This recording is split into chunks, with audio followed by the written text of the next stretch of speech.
જય માતાજી, જય શ્રી કૃષ્ણ। તો સ્વાગત છે તમારું અમારા નાનકડા એવા બ્લોગમાં।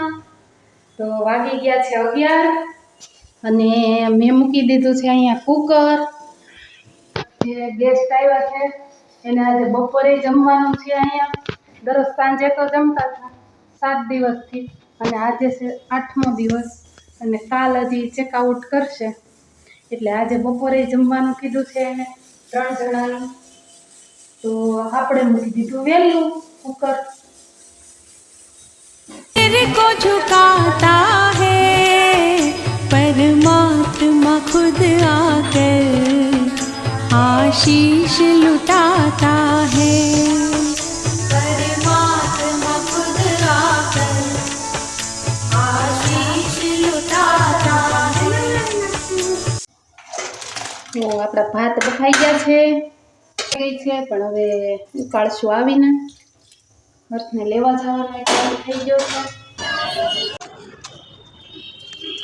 નીચે ઉતારવું પડે, એમને ન ફેંકાય સ્પીડ બ્રેકર।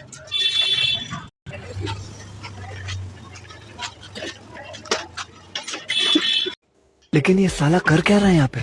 क्यों? क्या हुई? રેવા દે એડમાં, રેવા દે। આપણે બે રસોઈ બનાવીએ એટલે વાર જ ન લાગે, કાં લાગે જરા? તો જો કોઈને રસોઈ બનાવવી હોય તો આ છોકરાને લઈ જાજો વેકેશનમાં, કાં અત્યારે તો એને ભણવા જવાનું હોય કે ન જવાનું? તો બન્યા રહેજો વિડીયોમાં। બોલું કહી દે લાઈક વાળું, लाइक शेयर एंड सब्सक्राइब कर दो एंड कमेंट में जरूर कर दो। કોમેન્ટ જરૂર કરના। વાગી ગયા 3 ને આપણે નવરા હજી નથી, કેમ કે અહીં પડ્યો છે ઢગલો। તો હવે નિરાતે કરીએ વાસણનો ઢગલો અને પછી નિરાતે હુઈ नहीं जाइए। यहाँ पक रही है हमारी चाय और हम आ गए हैं हमारे डेली रूटीन में और बज गए हैं 5:45।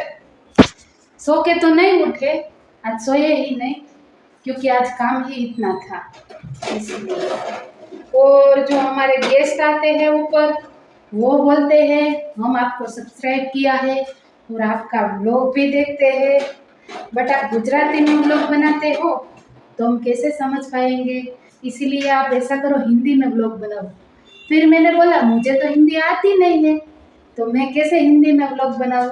तो उसने बोला थोड़ा हिंदी में बनाओ और थोड़ा गुजराती में बनाओ, मिक्स बनाओ, इसलिए हमें भी गुजराती आ जाए और तुम्हें भी हिंदी आ जाए, इसलिए ऐसा है।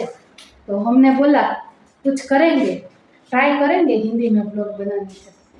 तो आपका क्या कहना है, गुजराती में बनाए या हिंदी में बनाए? कमेंट करना। और अगर आप हमारे चैनल में नए हैं तो सब्सक्राइब करना भूलना मत। ओके।